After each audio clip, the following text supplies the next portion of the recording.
Morning coffee. Light rain fell softly in the twilight. The sky was dark purple, fading into a pink sunrise looking east. The moon was slipping below the horizon, and a few stars twinkled in the night sky. The wet streets reflected the downtown lights in a kaleidoscope of color. The car quietly hummed a steady drone as the windshield wipers kept a hypnotizing beat. The temperature in the car was warm. With a quick jerk of the steering wheel, he pulled into the McDonald's parking lot and drove through a deep puddle. The sudden drop and the sound of the splash woke him like a cymbal crash. He pulled up to the drive-through and a voice crackled through the speaker. Wet ass pussy, MAGA, MAGA, MAGA, bebop, a loobop, assist, bam, boom, fake news. I'm fine, thanks. Another school shooting? Just a small black coffee. The speaker stuttered and crackled, garbling the voice. It choked out something like, but wait, there's more. For just $19.99, you get 2 Frenchie's fucked up food fuckers and a box of condoms for free. No, just black, thank you. Joe Biden, Mike Pence, Kamala. Small. 1 fish, 2 fish, red fish, blue fish. No, that's it, thank you. Rain today as a front moves in from the west. Fever, chills, high temperature, nausea, vomiting, diarrhea. You too. The wipers squeaked as the rain slowed and purple night dimmed for the gray dawn dotted with harsh yellow headlights. Turning on the radio would be of no use. 100+ channels trying to sell Frenchie's fucked up food fucker with a free box of condoms for $19.99. But wait, there's more. The workday begins. Hi, Judy. What you talking about, Willis? Just Ted, Judy. Remember, I told you just to call me Ted. Judy laughed casually, brushing it aside. He had called for Cuomo's resignation and then admitted groping one of his staffers and announced he would be stepping down. Smile. It's not that big a deal, really, Judy. He lied. It was a big fucking deal. He fucking told her 3 times not to call him Theodore. What was next? She gonna ask him how the goddamn friends Alvin and Dave were doing? How the fucking band was coming along? How's goddamn Dave's doing? Why not just call someone what they wanted to be called? Authorities in 219 counties and territories have reported about 24.1 million COVID-19 cases and 2.7 million deaths. Yes, he said that we would stop by this morning and pick that up. He specifically wanted the location report. Johnny Bench don't smell funky or stink. Blue Emu helped. Hi, I'm Johnny. Around 10. Yeah, so I just needed to add a few things before he gets here, and then you can look it over and we can both sign off on it.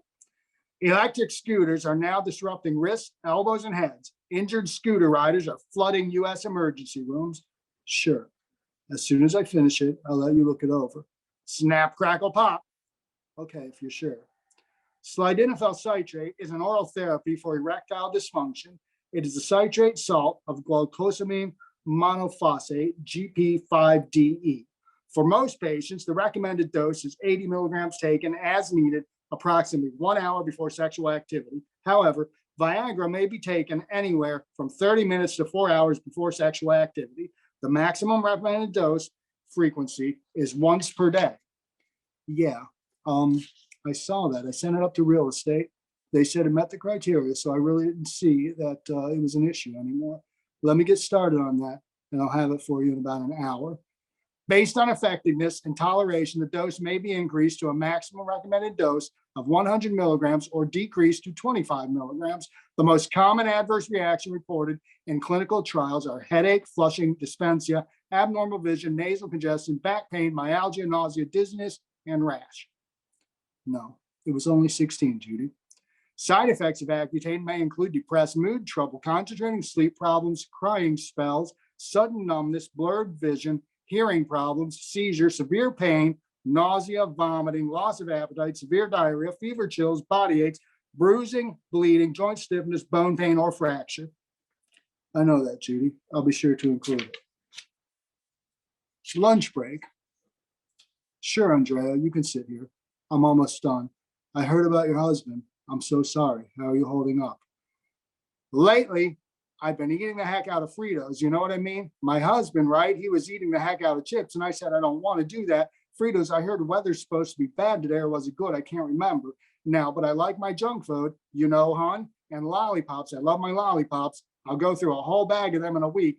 My grandson, he eats the grape ones, but I like the pink ones. He eats the grape ones, but sometimes, mostly he likes the grape ones. Sometimes he eats the pink ones, but he likes the pink ones, but sometimes he eats the grape ones. Now I like the pink ones, but my grandson, he pink grape, pink grape, pink grape, pink grape, Fritos shoveling lollipops in the summer. It could be pink grape. I'm so sorry for your loss. He was way too young. The weather's always changing, and sometimes it doesn't, and it's not, and it's cold, and then it just stays hot, and then it gets cold, and then it stays warm, and then they're shoveling snow. 24/7, 365, there it is. You know what I mean, hon? I like a light snow. You can keep the ice. No ice when humidity is high. My Frito Pops, I just eat them when my husband ate snow in the summer, gets high. Cold chips, human snow, frost, eating, humidity, chips on, was a good man. Bebop, a loobop, a sis, bam, boom. I didn't get it as bad as Jenny got it. The weather is good. The weather is bad. It's the only weather we ever had. I'm stuck on Band-Aid because Band-Aid stuck on me. At least he's not suffering anymore. Just do it. It's finger licking good. America runs on Dunskin. Have a break. Have a Kit Kat. Diamonds are forever. Where's the beef? I'm loving it. Well, leave the light on for you. What's up? Are you looking at my butt? Stop looking at my butt. Are you looking at my butt again? Do you like my eyes? I can't imagine your grief. It doesn't seem like you were off work that long. Did you take enough time? Tootsie Rolls stay hot and then get cold and then stays warm. And then when there's 25/7, 365, there it is. I like ice. No. And when the humidity gets high and Frito Pops, just eat my husband and ate snow, and the summer gets high and chips, summer snow, Frito Pops eating, bebop, a loobop, a sis, bam, boom. Right. Who can afford it? Again, I'm really sorry to hear about it. I only met him twice and he seemed like a wonderful person. I'm going to get back to work now. You take care, okay? Lollipops, pal, zam, bang. He hoped he sounded at least somewhat sincere or empathetic to her. Reflecting on the conversation on his way back to the office, he felt that his words were empty and hollow rather than genuine and cognitive. He knew that saying things like that and sounding sincere would make her feel something, maybe not happiness, he guessed. The lady's husband had just died, but something, whatever people who are sad feel when virtual strangers show them polite, cliched empathy. Maybe he didn't know what it would make her feel, but he was sure he would feel something, maybe comfort. And his words were the right ones to say to evoke that feeling, whatever that feeling was. One hears these phrases being said throughout one's life. One repeats these phrases. You bring them out like a funeral suit when your uncle dies. These awkward, stiff phrases hanging around the corners of your brain, waiting to be dusted off at the right moment. I'm sorry for your loss. You have my sympathy. The Merriam-Webster dictionary defines the term empathy as the action of understanding, being aware, being sensitive to, and vicariously experiencing the feelings, thoughts, and experience of another without having the feelings, thoughts, and experience fully communicated in an objectively explicit manner. I'm sorry for your loss. You have my empathy. And why even bother? Did it really matter? Maybe she would have rather talked about the goddamn weather. He thought she had a grandson. She didn't mention him. Maybe she wanted to talk about him. Maybe I should have asked.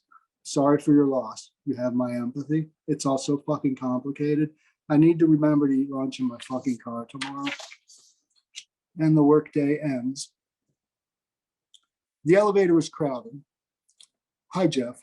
Ground floor. Before taking Zoloft, tell your doctor and pharmacist about all prescriptions and over-the-counter medication.